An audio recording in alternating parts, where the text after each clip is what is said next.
Just some old people I know.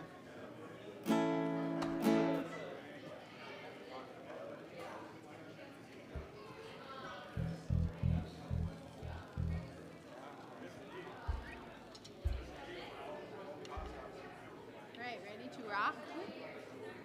Ready as I'll ever be.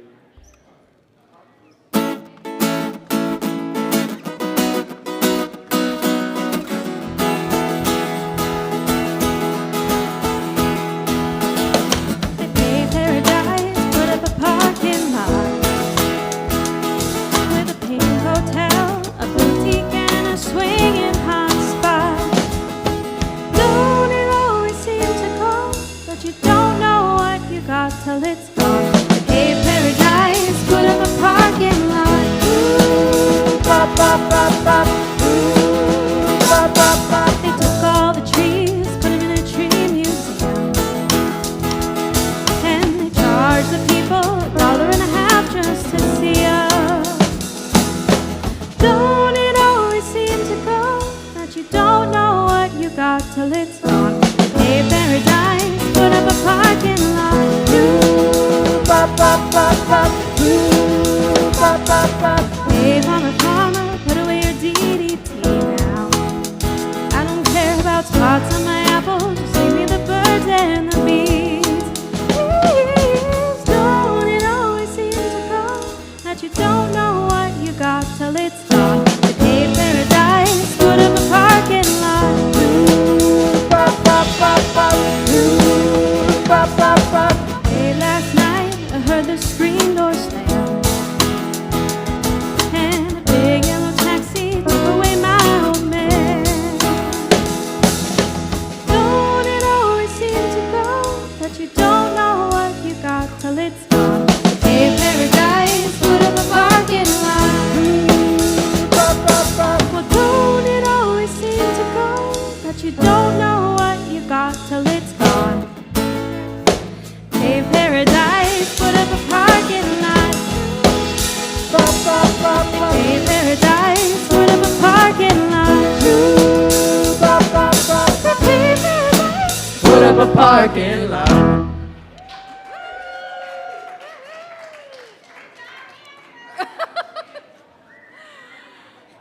Welcome, Fabric. Hello, we're so glad to be with you this morning. I'm especially excited because we have reached 2 of the 3 Giving Challenge goals. Wait, what's that? I think that it's time for the kids to go level up with Mario and Luigi that way. Let's go to infinity and beyond. Wrong franchise.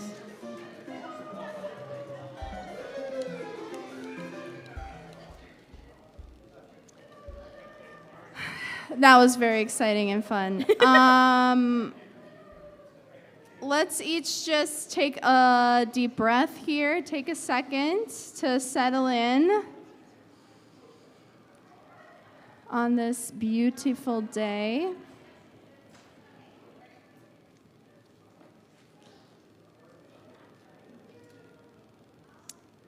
This is such a beautiful thing to do on a Sunday morning, to get ready and get set for the rest of your week. All right, we've got another one here for you.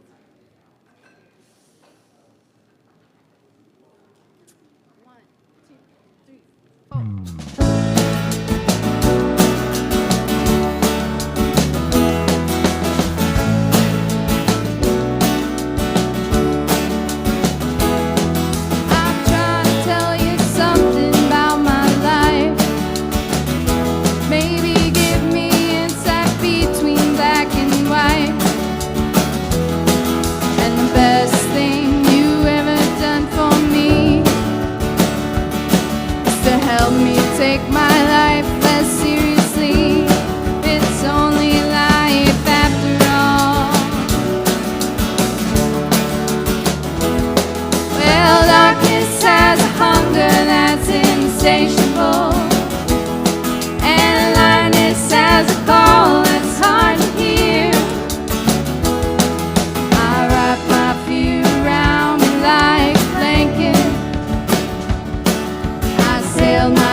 doctor.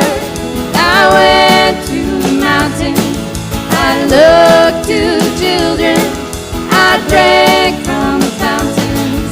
There's more than one answer to these questions, pointing me in a crooked line. Unless I seek my source for some definitive, closer I am to find. Closer I am to find, yeah. I went to see the doctor of philosophy with a poster of Rasputin and a beer down to his knee. We never did marry or see a B-grade movie. He graded my performance. He said he could see through me. I spent 4 years prostrate to the higher mind. Got my paper and I was free. I went to the doctor. I went to the mountains. I looked to children. I drank from the fountains. There's more than one answer to these questions, pointing me in a crooked line. Unless I seek my source for some definitive, closer I am to find. Closer I am to find, yeah.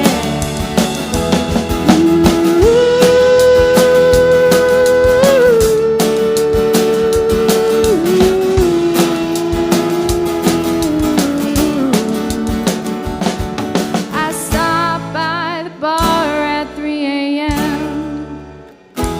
to seek solace in a bottle or possibly a friend.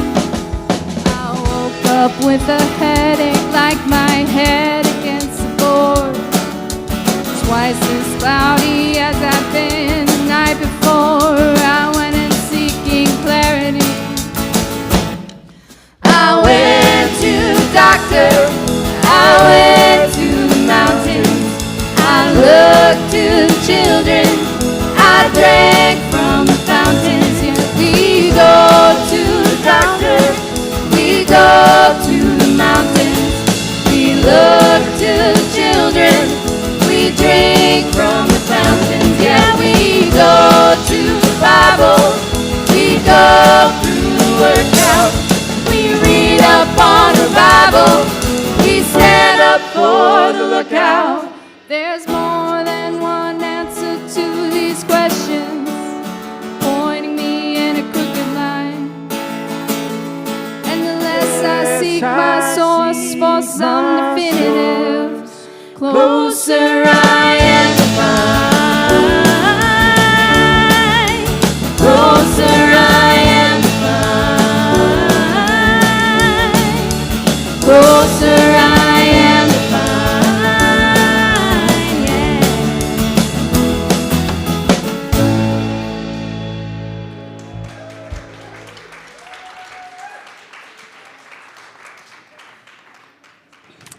Thank you, band. I love that song.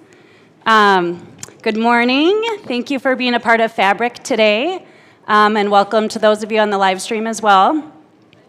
Happy May 4th. Okay, I want to test something out here.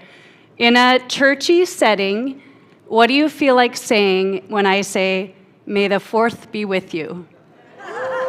And also with you, thank you. That's just a Lutheran thing. Okay. So one thing I appreciate about Fabric is we don't take ourselves too seriously here. I also am appreciating our new Sandbox series, where we're looking at all the divisions in our country and communities and trying to ask some better questions.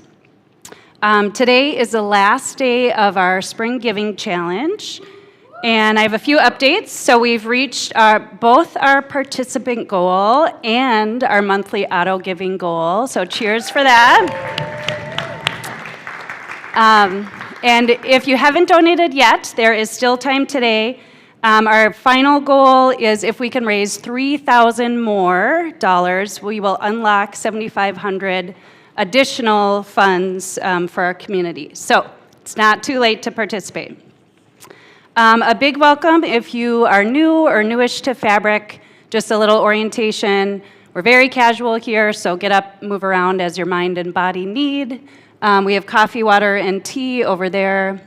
Bathrooms are just down the hallway to the left by all the fun Mario things if you haven't seen it. There's also an all-gender wheelchair accessible bathroom with a changing table further or down that hall and to the right. And if you have any questions about Fabric, we have a welcome table that you can stop by at the end of the gathering. And one of the ways that new people find Fabric is through Google searches and Google reviews. So I just looked last night, and we have 23 reviews currently, and a lot of them must have been from a push about 7 years ago, because there's many that are from 7 years ago, and then just a handful of recent ones. So I know I have heard this request many times to do a Google review, and I always have the best intentions, and then I just forget. So if you want to join me today, I'm going to multitask while I'm right here among our lovely community and do my review this morning. It's just a great way for people to be able to find us. When you came in, I hope you got a Sunday paper. You can follow along there. And then inside is a communication card. We encourage you to fill it out. I kind of use it as a little mini gratitude journal and put prayer requests in, and it just helps me to know that someone is holding this information through the week for me. So please fill that out. And now it's time to get up and stretch your legs a bit. Find someone you don't know and say hello. You can talk about how you found Fabric, or if you're a big Star Wars fan, you can chat about that as well. Or you can work on that Google review too. All right, go ahead.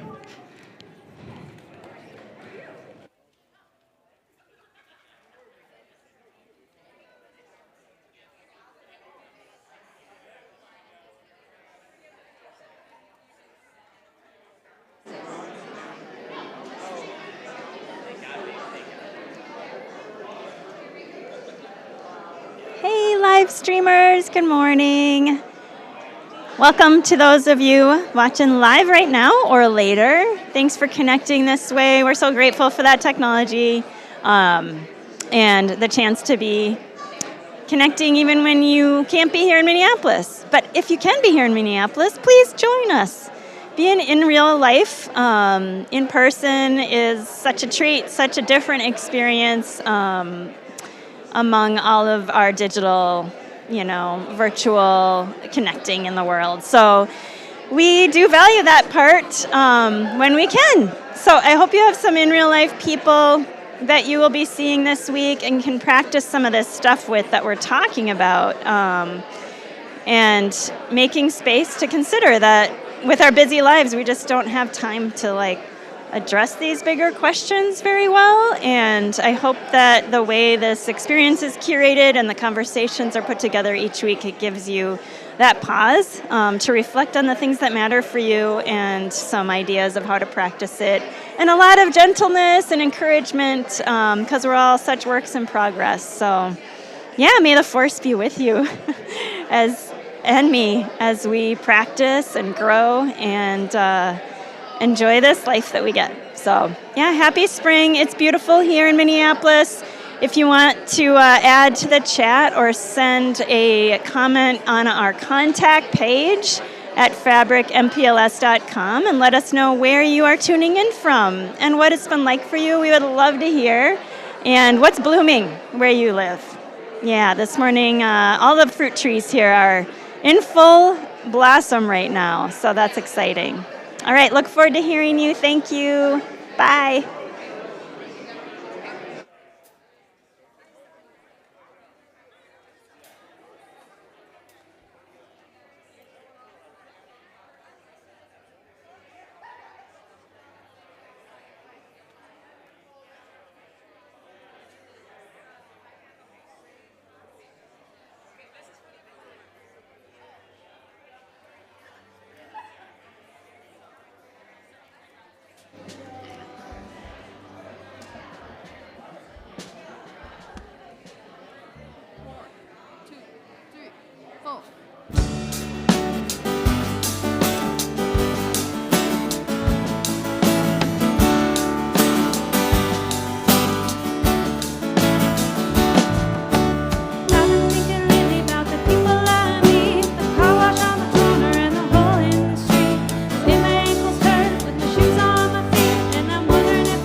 other till we both turn blue. Then we'll whistle and go fishing in heaven. Fishing and whistle and a fish. Eat everything that they put on your dish. And when we get through, we'll make a big wish that we never have to do this again. Again. On my very first job, I said thank you and please. Made me scrub a parking lot down on my knees. Then I got fired for being scared of bees, and they only gave me 50 cents an hour. Father, forgive us for what we must do. You'll forgive us and we'll forgive you. We'll forgive each other till we both turn blue. Then we'll whistle and go fishing in heaven. Whistle and fish, eat everything they put on your dish. And when we get through, we'll make a big wish that we never have to do this again. Again. Father, forgive us for what we must do. You forgive us, we'll forgive you. We'll forgive each other till we both turn blue. Then we'll whistle and go fishing in heaven. We'll whistle and go fishing in heaven. We'll whistle and go fishing in heaven.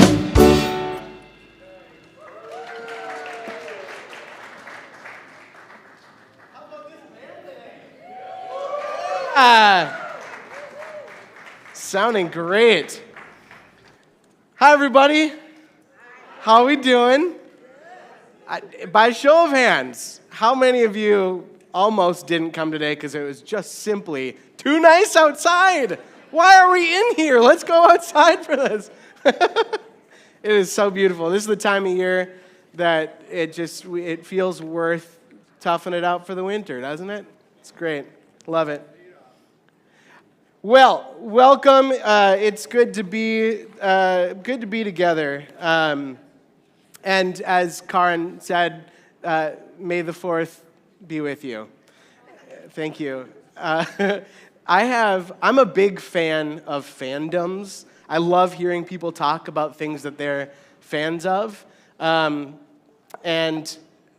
I would say the two biggest fandoms that I have are Timberwolves and Lynx basketball. It's a great time of year this year, not every year, to be a Timberwolves fan and a Lynx fan because the season just started. Just love basketball. And then also my secret, because it's just a little nerdy. I'm a huge Star Wars fan. I love Star Wars. Anybody else Star Wars fans? Yeah, I love Star Wars.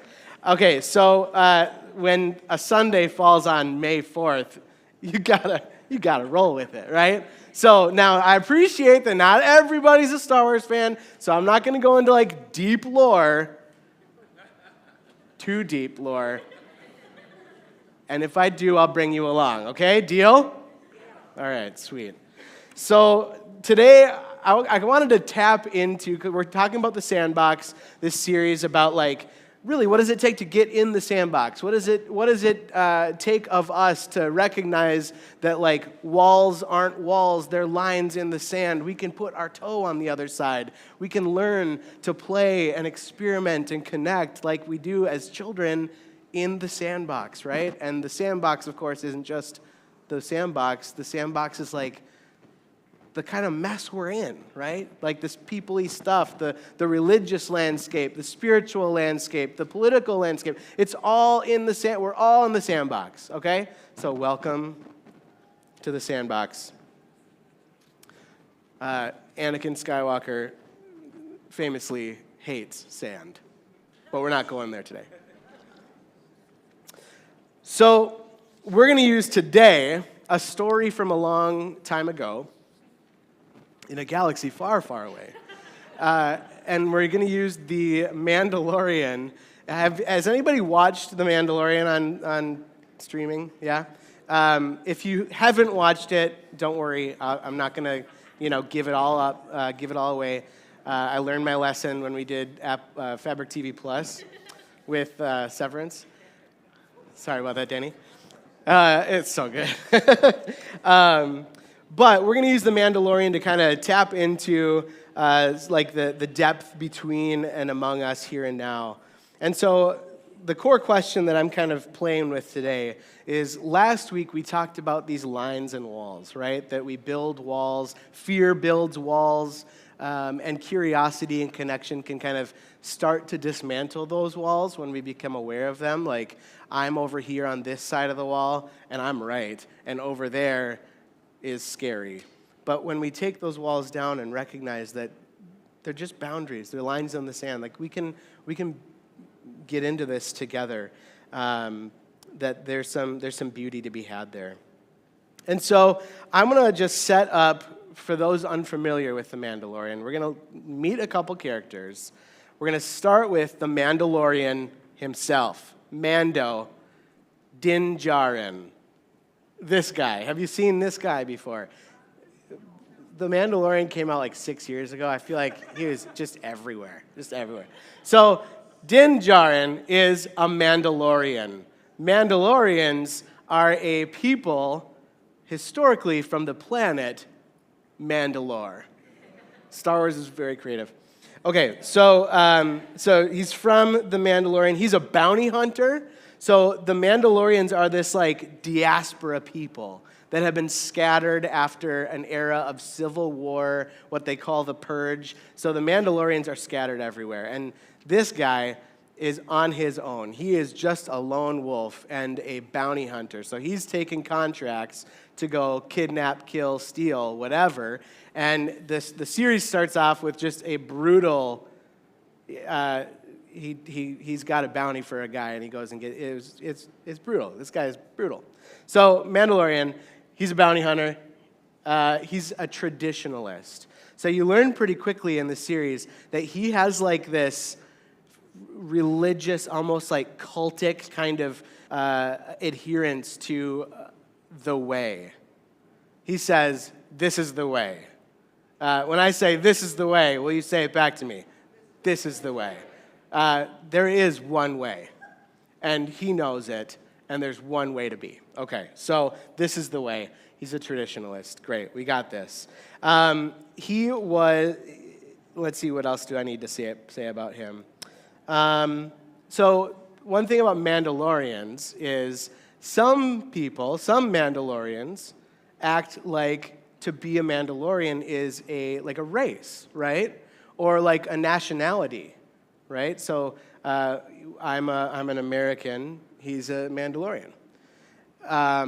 Others treat it like it's a sort of a lineage, like it's something that gets passed on within families. You're a Mandalorian because your parents were Mandalorians and so on. But for Din Djarin, who's this ultra-traditionalist, in an era where his culture, his people have been scattered, he hasn't seen another Mandalorian in years. For him, he says that Mandalorian isn't a race, it's a creed. And it's this creed that he is so loyal to. And it guides everything in his life, the Mandalorian creed, the way of Mandalore. This is the way. You're right, exactly, you got it. Well done. It's a code of honor, it's a code of survival. Like his rules that he plays by, you never remove the helmet. Never let anybody see your face. You never take your armor off when somebody is around, right? That's a really key part of his creed and the way he's interpreted. Never stray from the path that he has interpreted. So in the story, he accepts a bounty to go capture live, not kill, a person. And he finds this person, and it turns out it's this little baby Yoda named the child. How cute. And it turns out, so he learns that he goes to capture the child. He gets the child. The show calls him the child. We all call him Baby Yoda, okay? Until he actually gets a real name in future seasons. But, so he's very young. He's of an unknown species. For those of you familiar with the original Star Wars, you know who Yoda is. It's the same species, but they're the only two we know of in canon. So, all right. We also learn that the child has been experimented on. He is been mistreated, and he's being hunted not just by Din Djarin the Mandalorian, but by a lot of other people with nefarious intent. And now a part of Din Djarin's creed, the Mandalorian creed, that he, as he understands it, is that children ought to be protected at all costs. This is the way. Yeah. So he's being hunted, and Din Djarin now has him in his possession. And because he is, as the final bullet there says, so cute, he's got to protect this kid. So what happens is the Mandalorian thinks, we got to get out of here. You're being hunted. So he takes the child and gets in his spaceship and flies away to try to find a world where they can kind of lay low and be out of the scope of all the other bounty hunters in the galaxy, okay? So they're going to go, we're going to watch a clip so you can kind of see that a connection kind of starts to form, even though the Mandalorian is very stoic, very isolated. Let's see what happens.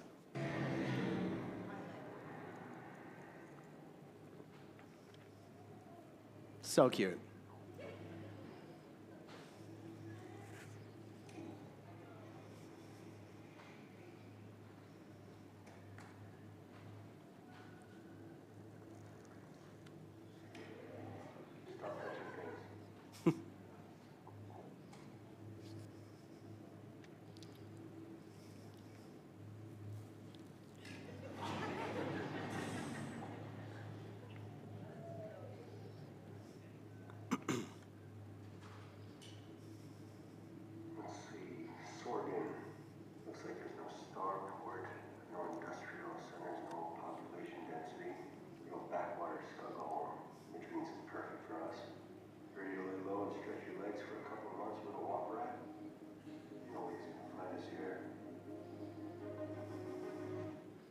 So cute. Oh my gosh. Oh my gosh. I'm obsessed. Look at it. Oh my God.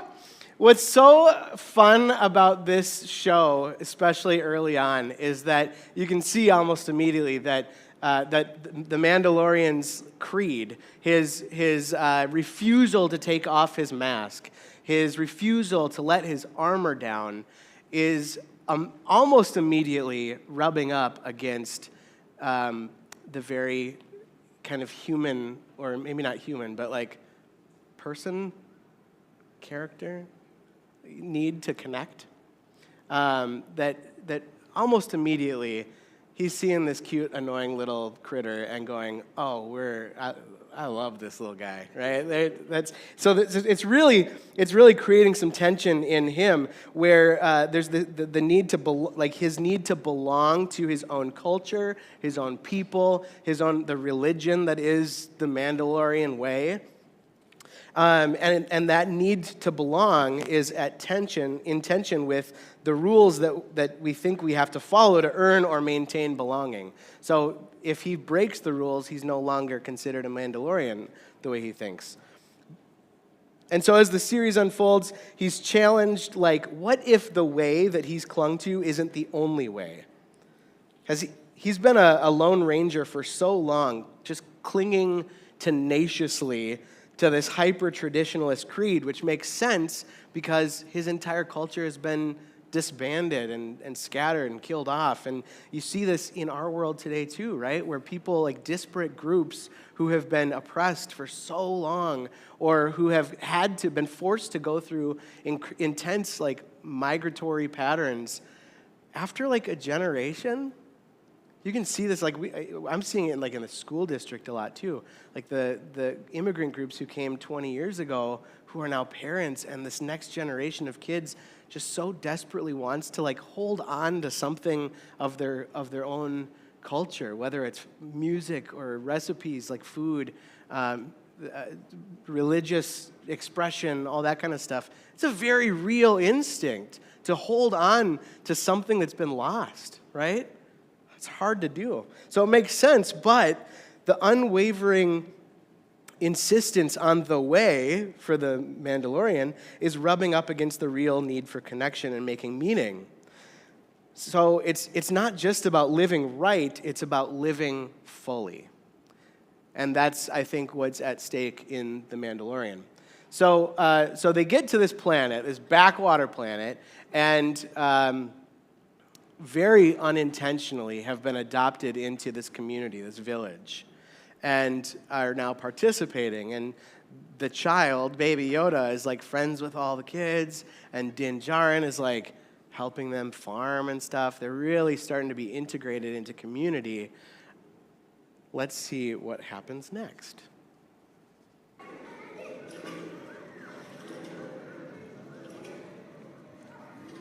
Excuse me. Can I have a word? Of course.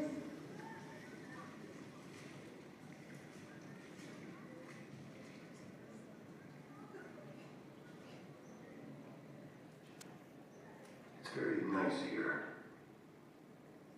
Yes. I think it's clear he's happy here. What about you? Me. Are you happy here? We want you to stay. Community's great. We can pack all this away in case there's ever trouble. You and your boy can have a good life. You could be a child for a while. Wouldn't that be nice?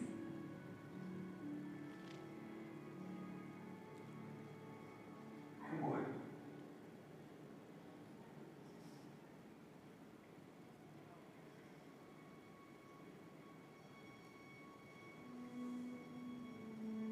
I don't belong here. But he does. I understand.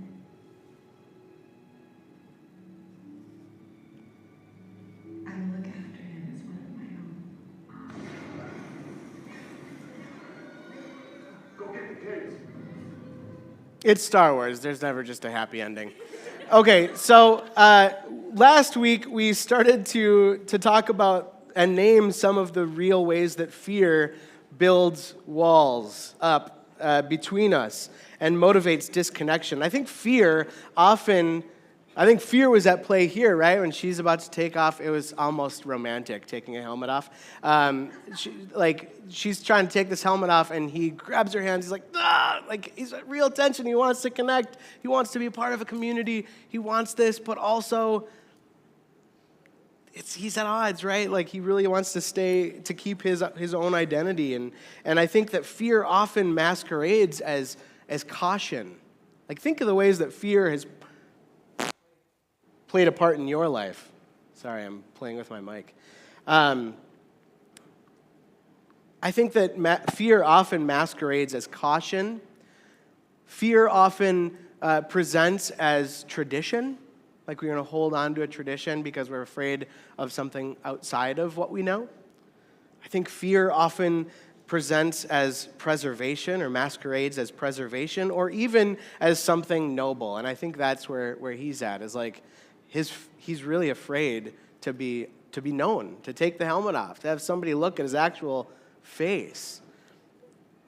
That feels like an exposure that's not worth, the juice isn't worth the squeeze for him yet. So I think that fear, like we have a fear of maybe rejection, so we stay behind the masks that we're wearing. We have a fear of conflict, so we don't maybe share the real stuff that's happening within us, right? A fear of being judged, so we hide behind strict tradition at the expense of really connecting. And those walls that get built up, the things that become kind of our masks that we wear, can cut us off from others, certainly. I think we miss the chance when we're afraid. We miss the chance for authentic connection. But also, it cuts us off from ourselves. Like when we get so used to wearing the mask, when we get so used to being on one side of a wall, we maybe start believing the mask itself. We maybe start forgetting who we are underneath the armor. like the gooey inside of us. One of the things I love at this phase of life in particular is going to like a coffee shop. How many of you like going to a coffee shop and being around people but being kind of anonymous? Yeah? I love that. I love going to coffee shops or breweries, places like that where people are gathered, but I don't need to be interacting with them. Like that's kind of a sweet spot for me, being around people but not, actually with people. And I find that like that desire, if I pull on that thread a little too far, I end up kind of unintentionally wearing this disconnected, kind of isolated armor, right? Where I will pop my little headphones in and tune everything out, right? And I love being able to be around people and get work done and, check my emails and all that kind of stuff. But I also have this desire to be seen and known. And so sometimes I find myself feeling really isolated in groups of other people, and it's not maybe because they're being unkind, right? It's not because they're like, who are you? Get out of here. It often, I think, is because I've brought a masked helmet that I didn't know how to take off. Like, I'm guarded or cautious in a new place, walking into a new place. Or I want to be known, but I'm not really willing to share myself. My expectation is that everyone else is going to do that work for me. That's a really tough place to be. And I don't think that is anything new necessarily either. I think that this concept of really getting entrenched, being, creating walls, wearing armor, being on one side of the wall, the expense of connection with others is like as old as humanity. There's in one of his letters to the early church in Corinth, Paul the apostle, we talked a little bit about him last week. He's kind of like playing this church consultant role in the early church, and he's writing letters while he's in prison and connecting and kind of helping people figure out, you're a diverse group of people who are trying to figure out how to have a shared, trust in God or whatever they're doing, but they're really having a hard time because of cultural difference and that kind of thing.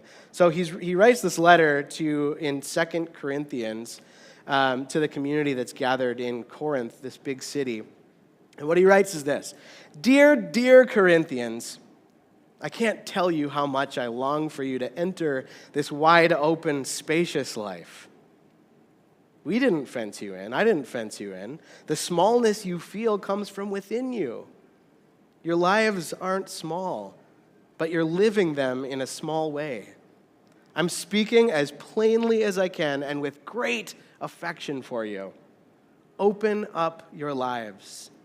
Live openly and expansively.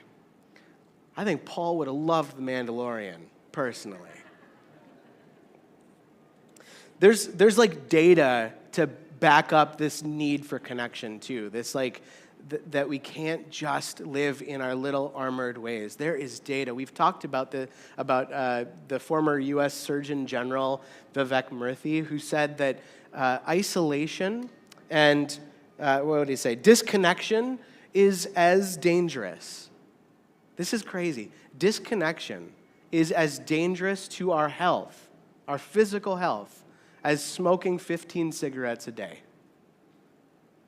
Disconnection from other people is as dangerous as smoking 15 cigarettes a day. That's incredible.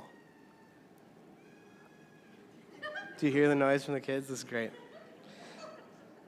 So just a quick note that there is a key distinction to be made here too.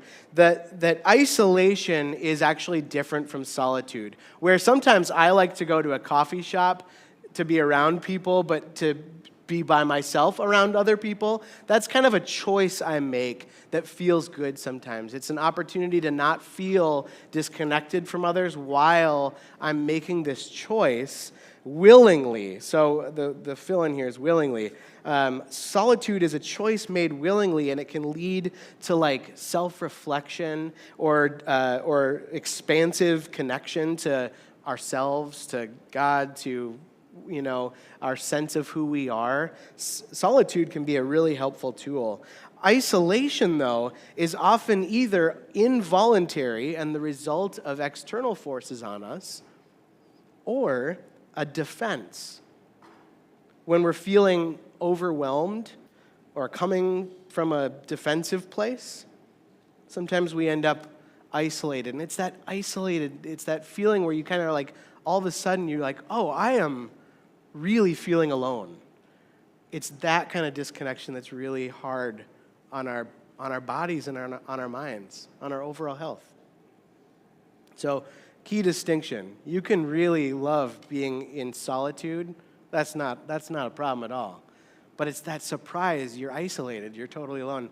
That can be really hard to deal with. True connection requires the risk of being seen. When we live walled off and armored up, we don't get hurt as easily. I think that's maybe a benefit of solitude or of isolating ourselves from others, is I can't get hurt if you don't know me. If I don't share who I am, you can't judge me for it, right? There's a protective thing going on. But also, when we live walled off and armored up, while we don't get hurt as easily, we also don't get to experience love as deeply. So, back to the Mandalorian. All right. We learned that before being kidnapped, the child was training, so he wasn't just being experimented on, but little baby Yoda, we learned, was training to be a Jedi. Oh, yeah. So, force sensitive, he can move things with his mind, okay? He's got these powers. So he's trained to be a Jedi, and the Jedi and the Mandalorians are not friends. Those two religions, cults, whatever they are not getting along. They fought wars against each other, okay? But they have a connection.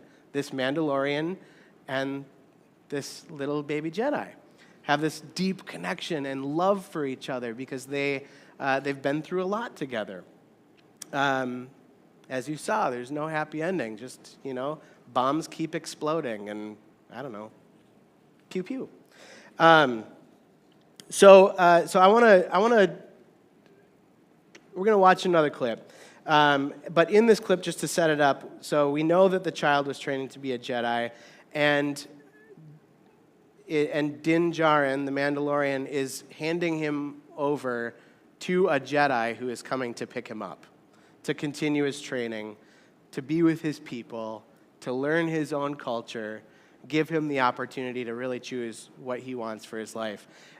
But to this point, the child has never seen him, doesn't even know who he is outside of how he acts. So that's all you need to know. I had to do a hack job editing, so I didn't give anything away.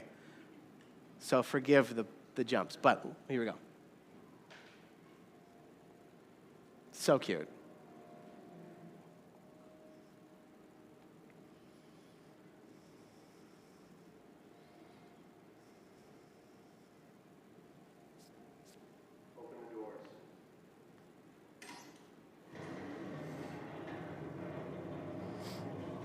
Sweet.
Turns out the Mandalorian was Pedro Pascal all along.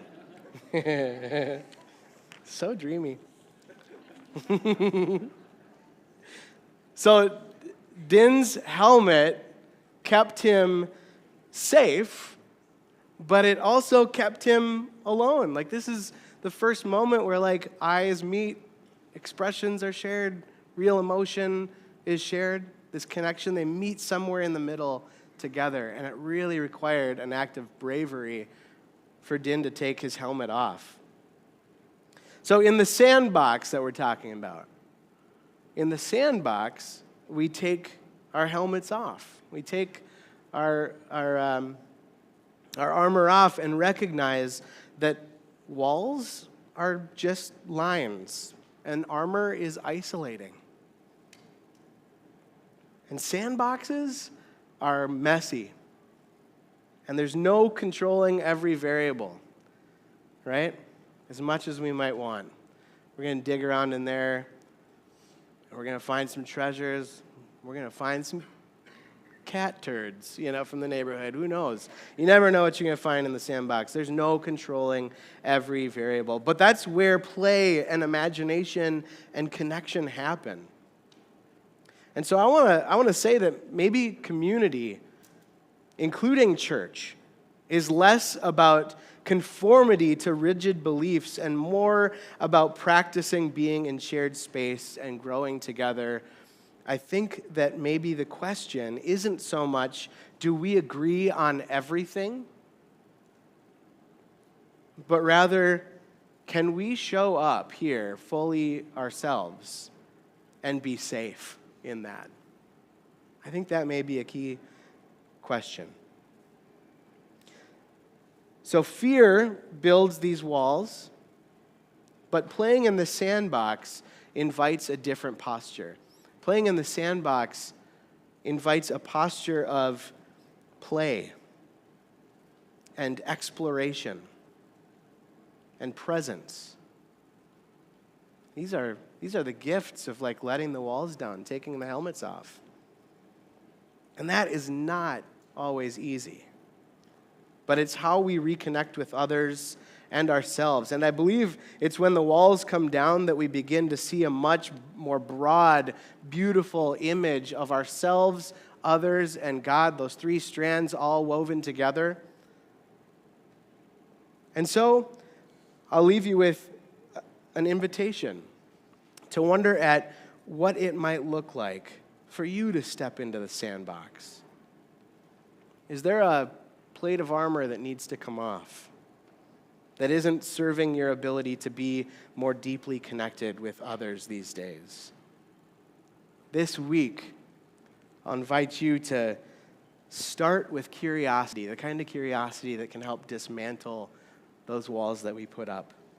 Practice naming a fear and a hope when you're with somebody else. Share something of whatever your fear may be. What's the wall that you would be curious about poking a hole in? Just try it and see what happens. This is the way. May it be so.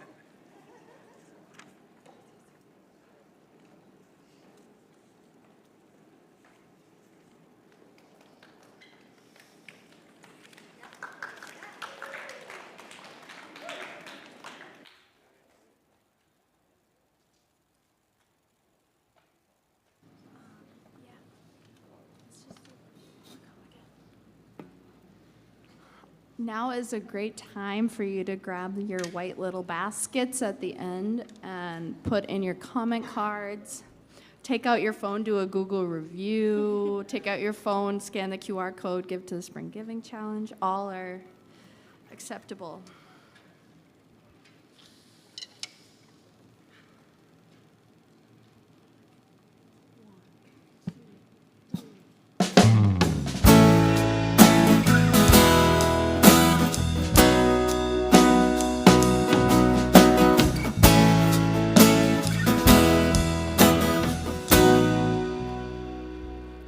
You can hold my hand when you need to let go. can be a mountain when you're feeling valley road. I can be a street light showing you the way home.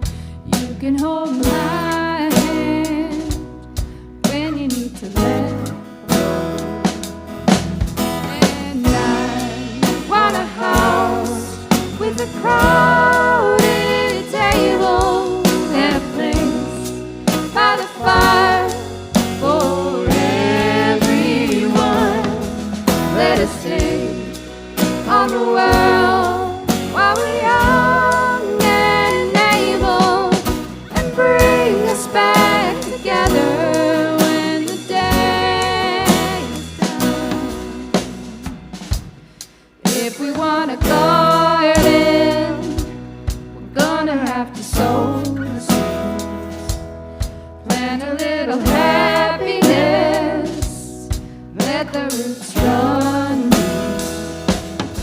If it's love that we give, then it's love that we reap. If we want a garden, we're gonna have to sow the seeds. And I want a house with a crowded table and a place by the fire for everyone.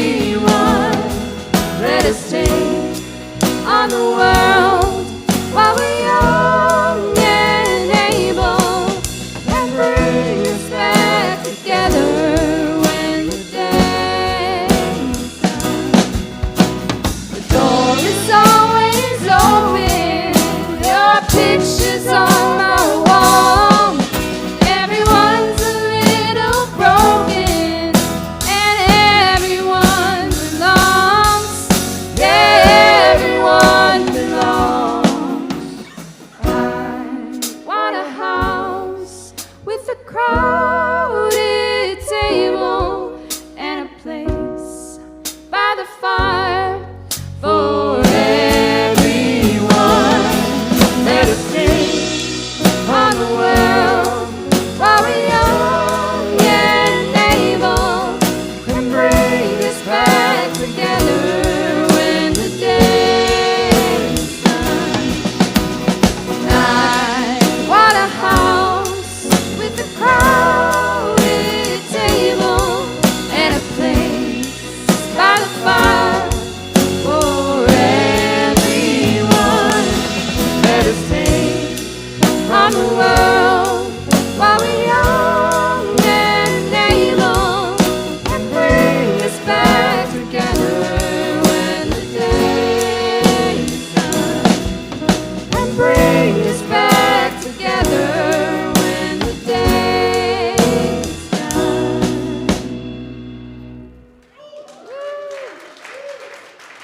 All right, keep your applause going and stand up for this next one. Woo!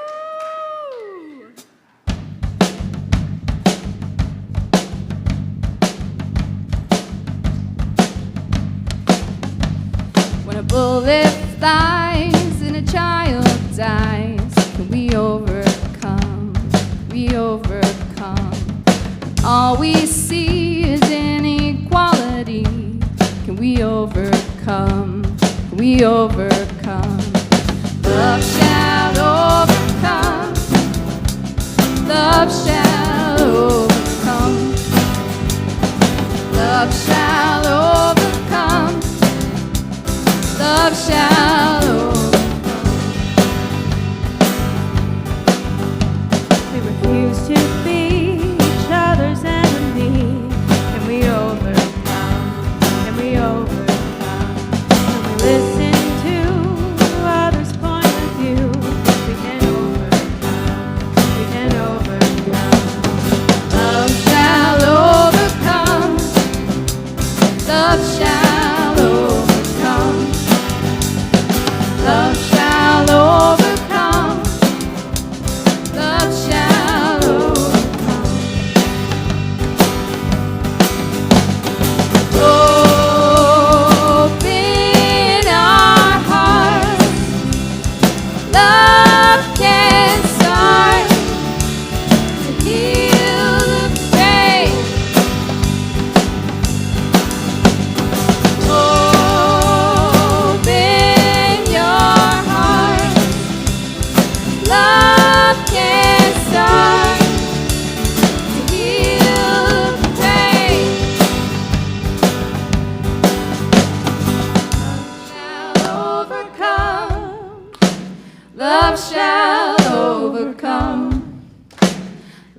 Love shall overcome.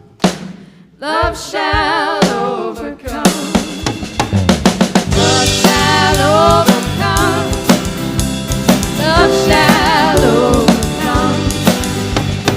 Love shall overcome. Love shall overcome. Love shall overcome. Love shall overcome. Love shall overcome. Love shall overcome.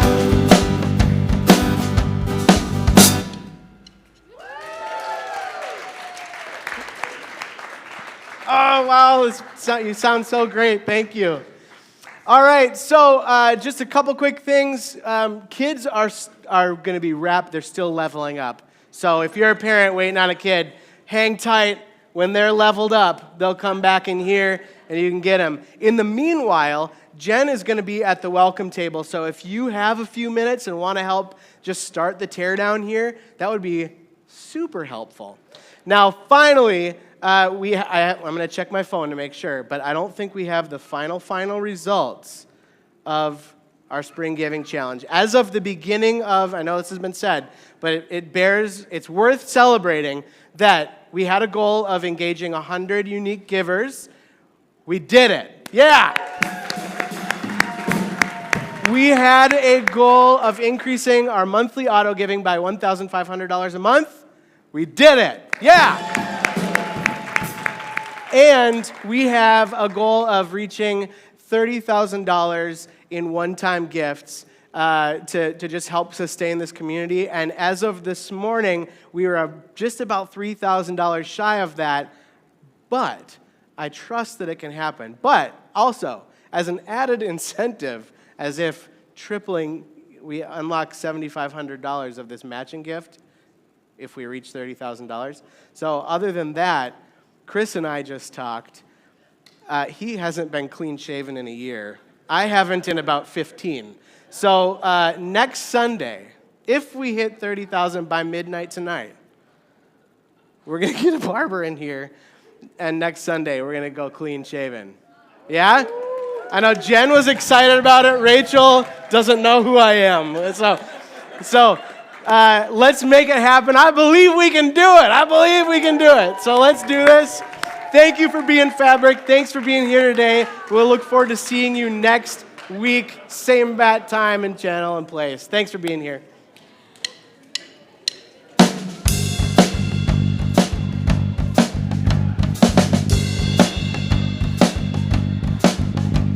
When a bullet flies and a child dies, can we overcome? Can we overcome? And all we see is inequality. Can we overcome? Can we overcome?